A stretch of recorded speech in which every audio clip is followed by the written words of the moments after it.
everyone. My name is Kira Vaughan. I am the Substance Use Prevention Coordinator for the City of Somerville Department of Health and Human Services, and I am also a licensed mental health clinician with a background in substance use and trauma. And I'm Luciana Quintanilha, the Social Worker and Family Services Manager at the City of Somerville with the Department of Health and Human Services. The COVID-19 pandemic has taken so much from us. A staggering number of people have lost jobs and housing, missed major milestones like weddings and graduations, and also said goodbye to almost 550,000 loved ones, often via the same screens where we work and play. Even the luckiest among us have had our sense of safety infiltrated by the risk of contagion and have faced life-changing challenges during the pandemic.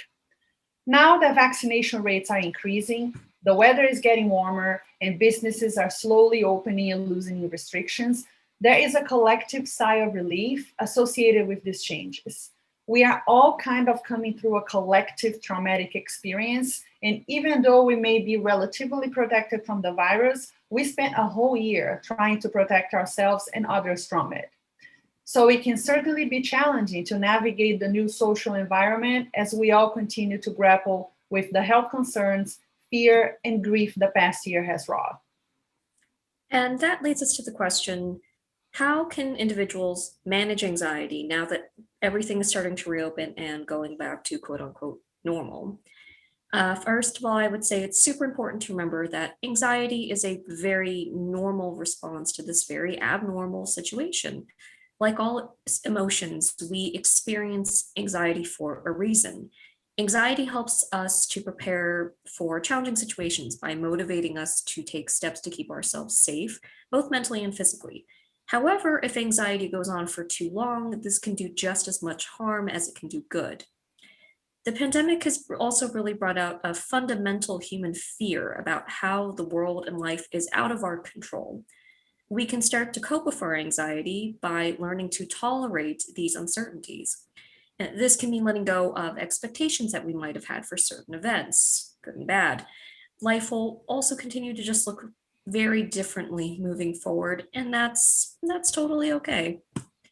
We can also cope by focusing on being present and focusing on being in the present and focusing on what we have control over right now in this very moment. Everyone's comfort level is going to be very different, so it's okay to meet yourself where you are at. You might start out by just going to a restaurant with outdoor dining for an hour and being with someone who you feel safe with.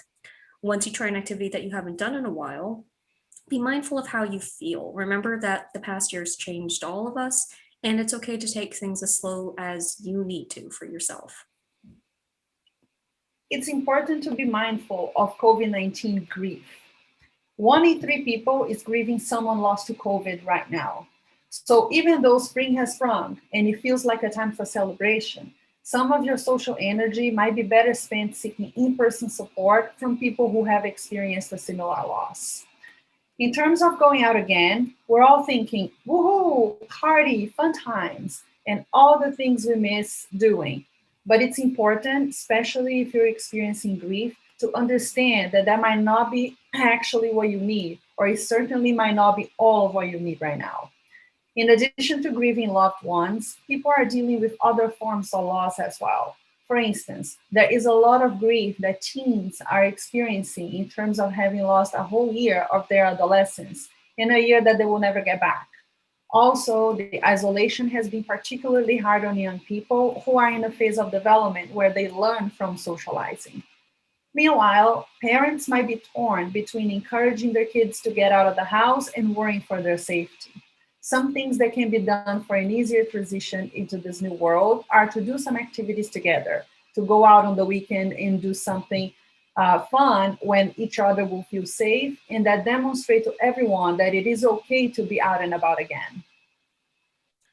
And in terms of also continuing to care for your mental health moving forward, remember that during times of really deep and sudden change, just like the year that we've just experienced, it is important to take care of ourselves so that we can continue to also take better care of our loved ones and our larger community. For parents and all adults, there are also a lot of ways that you should be focusing on your mental health.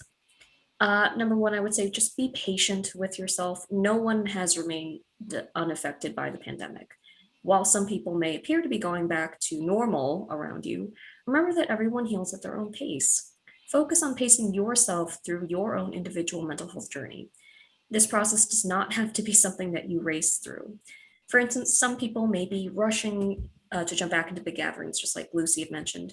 You may have some trauma and anxiety symptoms come up and make you want to take things more slowly, and that is, again, totally valid and totally normal. I would also say, think about what you want life to look like moving forward. A lot of people have conveyed that the pandemic has really helped them to think about what they want, and those things might not always be what society expects. And this new perspective has led to a lot of changes for people in terms of relationships, work, and more. Remember that you have control over how you define normal and what you want from life. And then finally, and very importantly, also continue to remember to practice mindfulness. As you navigate a more open social world, continue to take time for yourself. And you can do this through methods such as meditation, composing a gratitude list about things in your life, or maybe even planning a very long delayed vacation. And as you take back more control of your life, be mindful of who and what you give your energy to. And if you are someone who feel like you need additional support, there are options that you can access right here in Somerville and on a larger scale. Many supportive services around mental health are offering telehealth options, so you can speak with someone over the phone or have a video chat. There are also many crisis hotlines available where you can call or text to speak with a trained clinician or crisis counselor. For more information on these services, you can visit the City of Somerville website at www.somervillema.gov/COVID-19. And if you need additional support, the Health and Human Services Department is available to help link community members to services and resources. Our contact information will be available at the end of the video. Thank you, and hope you stay healthy and safe.